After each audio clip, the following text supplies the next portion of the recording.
Warmest greetings to all my incredible subscribers and new viewers alike. Welcome aboard as we set sail on a journey through Arthur Lee. Musician Arthur Taylor Lee, born Arthur Porter Taylor, March 7, 1945, August 3, 2006, was an American musician, singer and songwriter who rose to fame as the leader of the Los Angeles rock band Love's 1967 album Forever Changes was inducted into the Grammy Hall of Fame, and it is part of the National Recording Registry. The time has come to unravel the secrets behind early life and gain a deeper understanding. Lee was born in Memphis, Tennessee, on March 7, 1945, in John Gusson Hospital, to Agnes Porter, a school teacher, and Chester Taylor, a local jazz musician and cornet player. As an only child, Lee was known by the nickname Poe, short for Porter, and was looked after by additional family members so his mother could proceed with her teaching career. With his father being his first connection with a musician, Lee was fascinated by music at a young age. He would sing and hum along to blues musicians such as Howlin' Wolf and Muddy Waters on the radio. At the age of 4, Lee made his debut on the stage at a Baptist church, reciting a small poem about a red telephone. In the early years, his parents separated as his father refused or neglected to provide for her, the divorce petition states. Lee only remembered seeing his father 3 times during his entire life. Subsequently, Lee and his mother packed their things and took a train to California while his father was at work. Lee and his mother resided in Los Angeles permanently in 1952. In 1953, their divorce was granted and his mother married Clinton Lee, a successful construction worker, on April 23, 1955.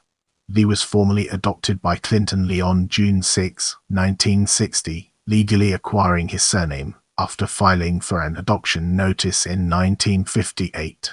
His mother was able to resume her teaching career, enabling the family to buy a new home in the West Adams area of South Central Los Angeles. The neighborhood was also home to Johnny Eccles, who attended the same schools as Lee and would later be the lead guitarist for Love. Lee attended 6th Avenue Elementary School and excelled in athletics but was behind academically.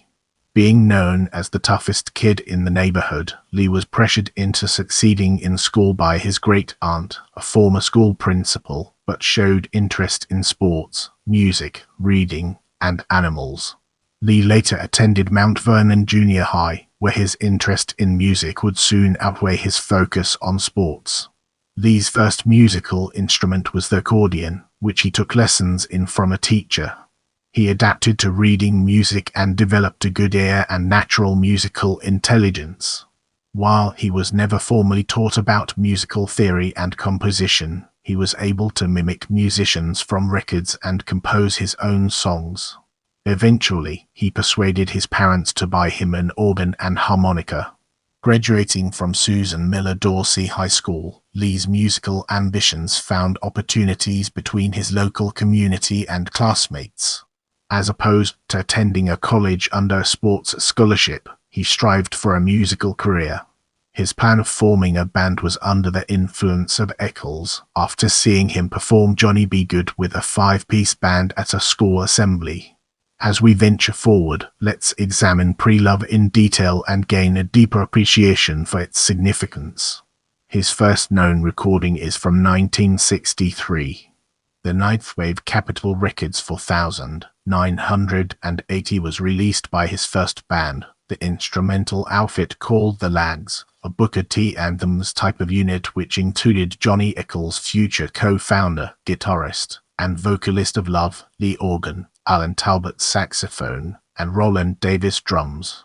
As a songwriter, Lee composed the surf songs White Caps and Ski Surfin' Sanctuary. My Diary is the first Lee composition that came near to being a hit.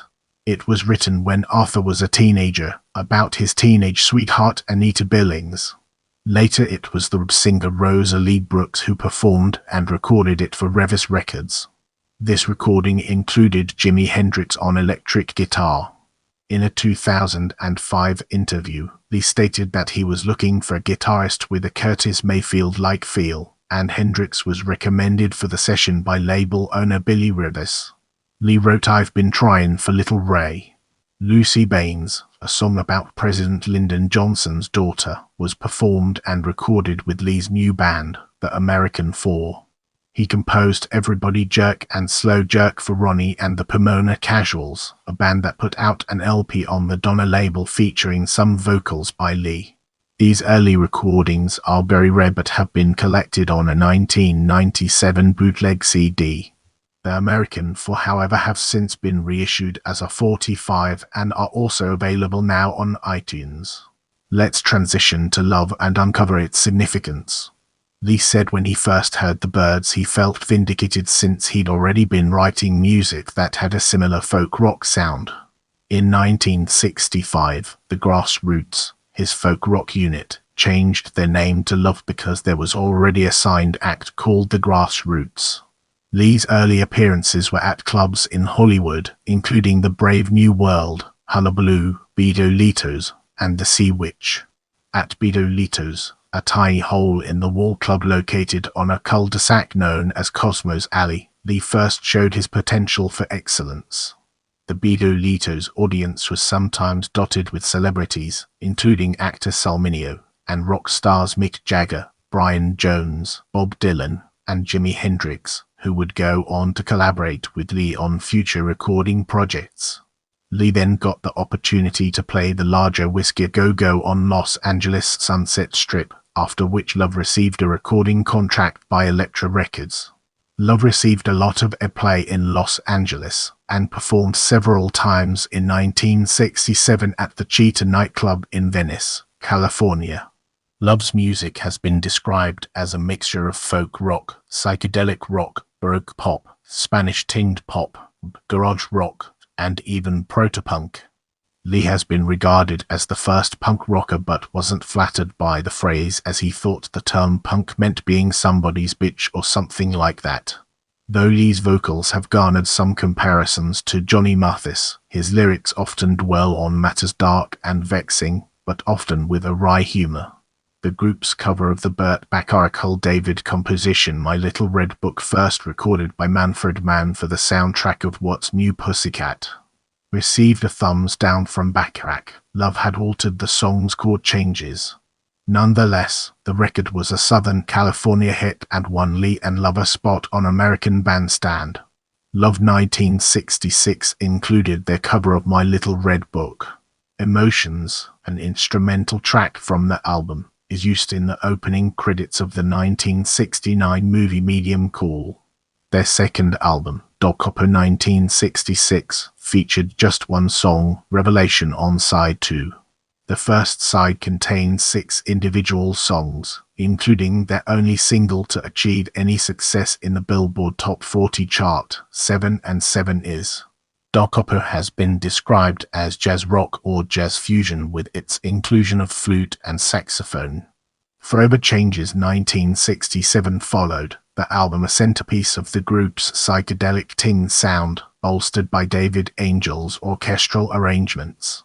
Forever Changes sold moderately in its time, reaching on the top 200 albums, and stayed on the charts for 10 weeks. Without the benefit of a hit single, although it reached the top 30 in the UK. Nonetheless, its cult status grew. After Forever Changes, the band managed to record one more non-album single, Your Mind and We Belong Together, Bow Laughing Stock, which was released in June 1968 and failed to chart. Love then dissolved due to drug and money issues, only to have Lee revive the group name shortly thereafter. The new Love featured a lineup consisting of Lee on vocals and guitar, Jay Donovan on guitar, Frank Fayed on bass, and George Shorenovich on drums, despite a few tracks featuring the crazy world of Arthur Brown drummer Draken Fika.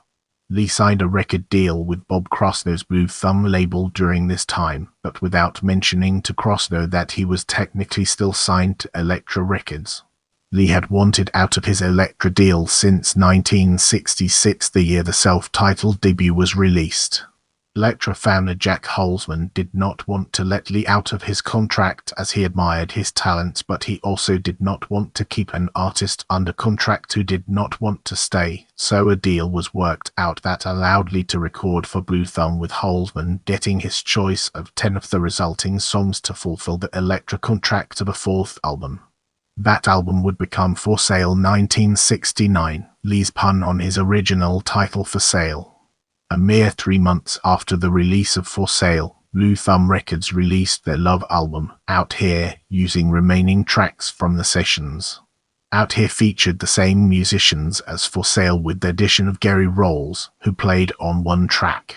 Lee felt that Donelan was getting a little too egotistical for his tastes. The new lineup consisted of musicians who were not fans of Forever Changes, resulting in a harder edge rock sound. During the initial For Sale Out Here sessions, Crossrow approached Lee about the possibility of rounding up the original members of Love. Crossrow felt there was some magic missing with the new lineup. Lee obliged him, and started rehearsing and even recording some with original members Eccles, Forsey, and Stuart McLean had turned him down. Heron proved to be too dominant in the lives of Eccles and Forsey.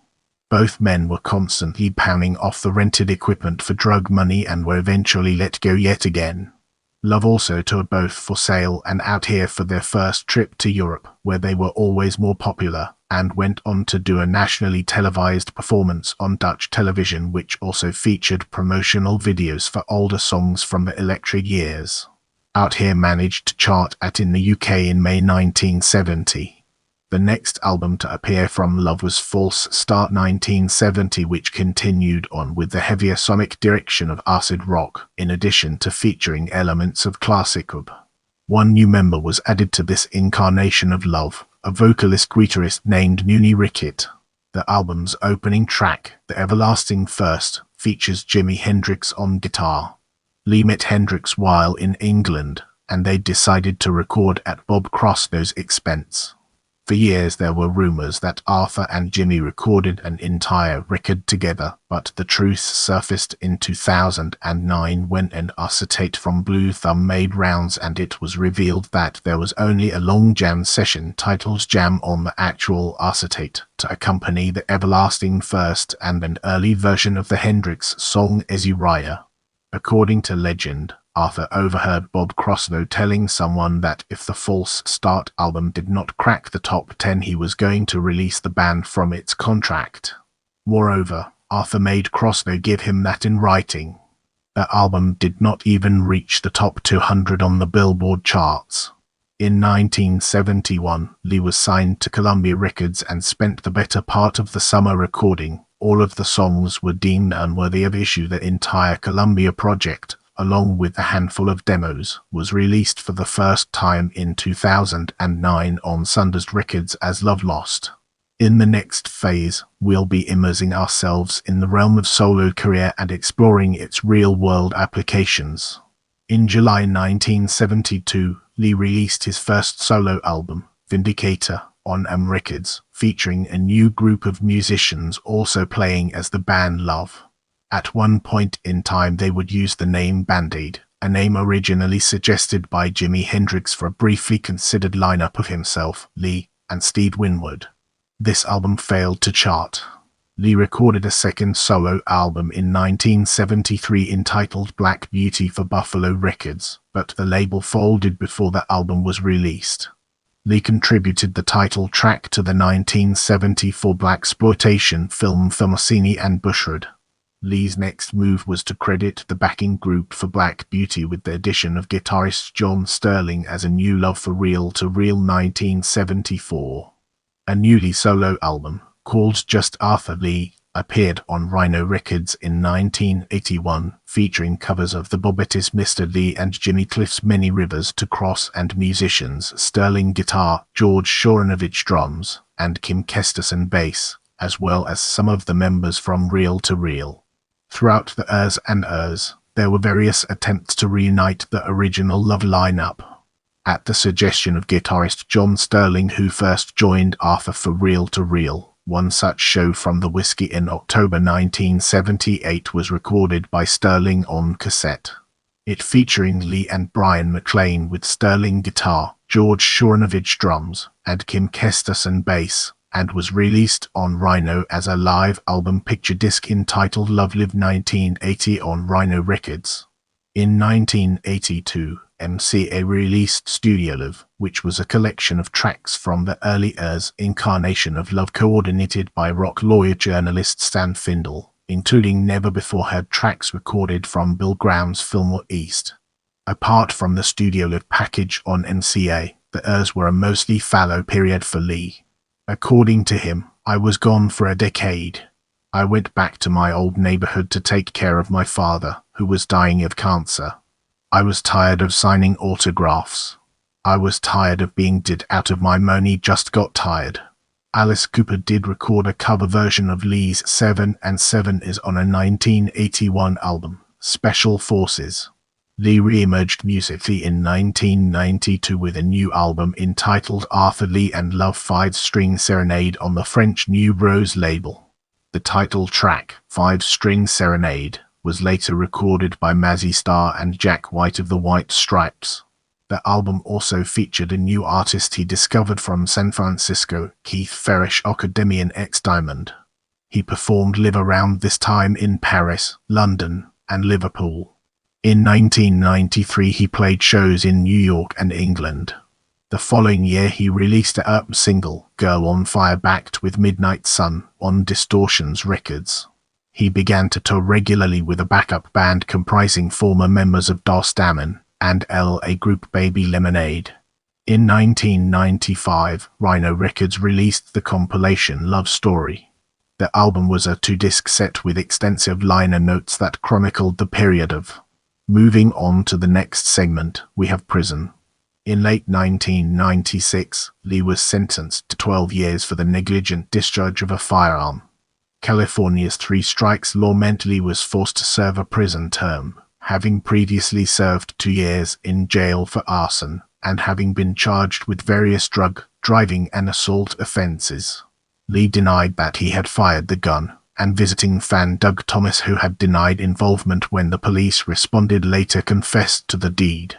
A year-delayed analysis of a gunpowder residue test conducted on Lee produced a negative result.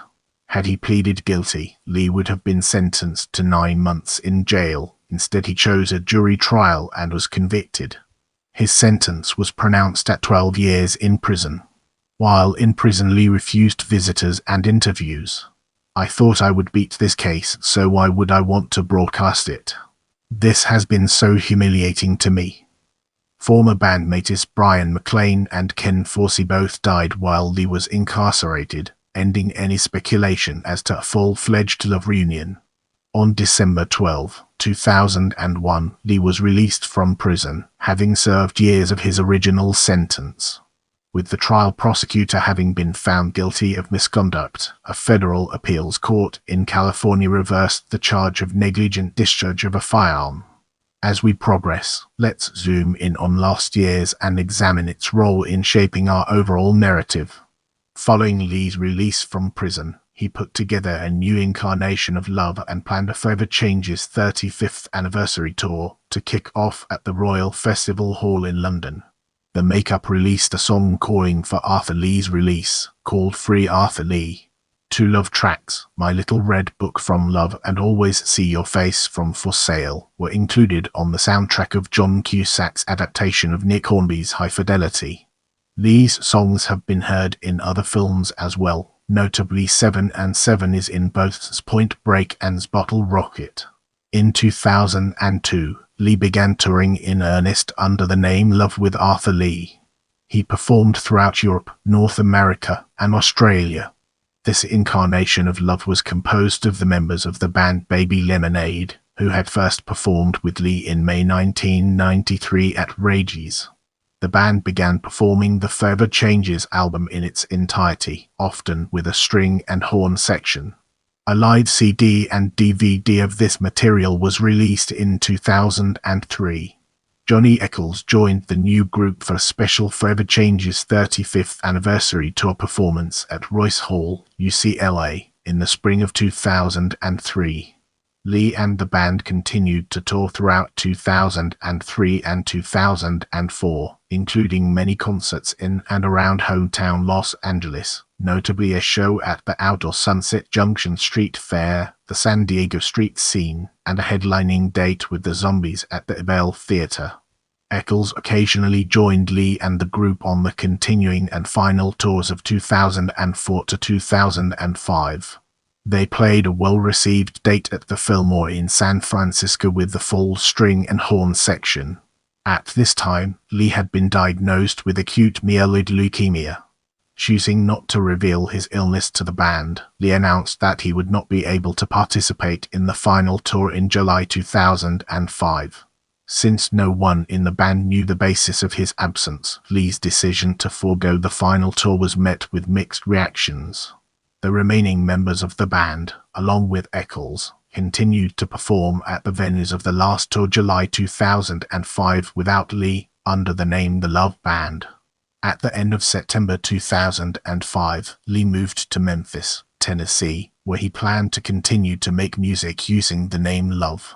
Joining him was to-be drummer Greg Robertson, Reigning Sound, Her Majesty's Buzz, Compulsive Gamblers, to put together a new line-up in Memphis, which was to include Adam Woodard, Alex Green, The Reigning Sound, Big Us Truck, Jack Oblivion Yaba, Alika Trout, and Johnny Eccles from the original Love line-up. Ultimately, Arthur's ill health prevented this from happening. In April 2006, it was publicly announced that Lee was ill. A tribute fund was set up shortly after the announcement, with a series of benefit concerts to be performed to help pay medical bills. The most notable of these concerts was produced by Steve Weitzman of SW Productions at New York's Beacon Theatre on June 23, 2006, and featured Robert Plant, Ian Hunter, Ryan Adams, Nils Lofgren, Lola Tengo, Garland Jeffries, Johnny Eccles, Love's original lead guitarist, and Flashy Python and the Body Snatchers featuring Alec Ounsworth of Clap Your Hands Say Yeah. Act by Ian Hunter's band, Plant performed 12 songs, including 4 Led Zeppelin songs and 5 recorded by Love in the Years 7 and 7 Is, A House Is Not a Motel, Bummer in the Summer, Old Man, and Hey Joe. A benefit concert was held in Dublin, Ireland. Prepare yourself for an in-depth analysis of death in this section. Lee underwent several months of treatment for leukemia, to include chemotherapy and an experimental stem cell transplant using stem cells from an umbilical cord blood donor. Despite treatment, his condition continued to worsen, and he died from complications of leukemia in Memphis, Tennessee, on August 3, 2006, at the age of 61. In this segment, we'll be unraveling the complexities of legacy and exploring its multifaceted nature. Barclay James Harvest's song A Tale of Two Sixties from the 1978 album XII contains the lines "Give me the sound of Arthur Lee, with further changes I remember," and Maureen Dane, "Don't leave me ever." Robin Hitchcock's 1993 song The Wreck of the Arthur Lee from the Robin Hitchcock and the Egyptians album Respect was written as a tribute to the singer. Arthur Lee is mentioned in the song Are You Ready to Be Heartbroken by Lloyd Cole and the Commotions, as well as in the song Mate of the Bloke by Half Man Half Biscuit. His prison term is the subject of The Prisons Going Down by ex-Stranglers singer and guitarist Hugh Cornwell. Lee is the subject of the song Birds Turn to Stone, originally titled Mr. Lee by Liverpool band and former Arthur Lee backing group Shack. Rival Schools and Quicksand frontman Walter Schreifels paid tribute to Arthur Lee on his 2010 solo album An Open Letter to the Scene with a track titled Arthur Lee's Lullaby. The 2009 Communion album by the Swedish band The Soundtrack of Our Lives features a song entitled The Fan Who Wasn't There, which was based on a conversation singer Ebert Lundberg had with Lee. Directors Mike Carey and Chris Hall managed to persuade Arthur Lee to cooperate in the making of a UK documentary film Love Story 2006, successfully recording the last interviews with a reflective Arthur Lee before he was diagnosed with leukemia. The film shows interviews with key individuals from some of the line-ups of Love and Elektra management and studio engineers.